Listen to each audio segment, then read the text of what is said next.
মা শুনেন, ওর ওজন কত হয়েছে ডেলিভারির সময়? 2 কেজি 300 গ্রাম। হ্যাঁ, সময়ের আগে ডেলিভারি হয়েছে, ওজনও তো কম।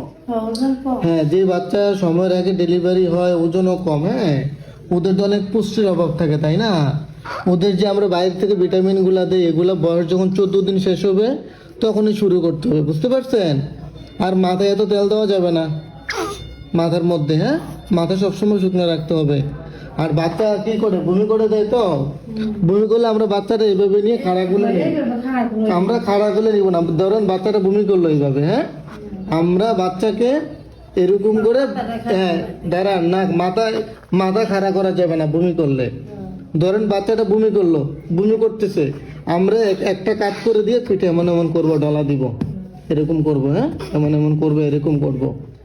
কেন করবো বুঝতে পারছেন? ধরেন বাচ্চা তো বমি করলো, পুরোটা বমি তো ফেলতে পারবে না, কিছু অংশ মুখে রয়ে যাবে। যখন আমি খাড়া গুলে করব তখন বমিটা কি হবে জানেন? শ্বাসনালীতে চলে যাবে। শ্বাসনালীতে গেলে যে কোনো সময় বাচ্চা কিন্তু মারা যেতে পারে। হ্যাঁ, এই জন্য বাচ্চা যখন বমি করব আমরা বাম কাত করে দিব, করে দিয়ে এরকম পিঠে এরকম চাপ, মানে একটু ঘষা দিব। হ্যাঁ, এরকম এরকম করব। তাহলে যখন সে কান্না করবে তখন বুঝবো যে তার মুখে কিছু নাই। বুঝতে পারছেন? এটা একটা জিনিস। হ্যাঁ, আর ওর যেহেতু ওজন কম, সময়ের আগে ডেলিভারি হয়েছে, ওর তো অনেক পুষ্টির অভাব। ওরে যে ভিটামিন গুলা দিতে, এগুলো 6 মাস চলবে। কতদিন? 6 মাস। হ্যাঁ, ঠিক আছে।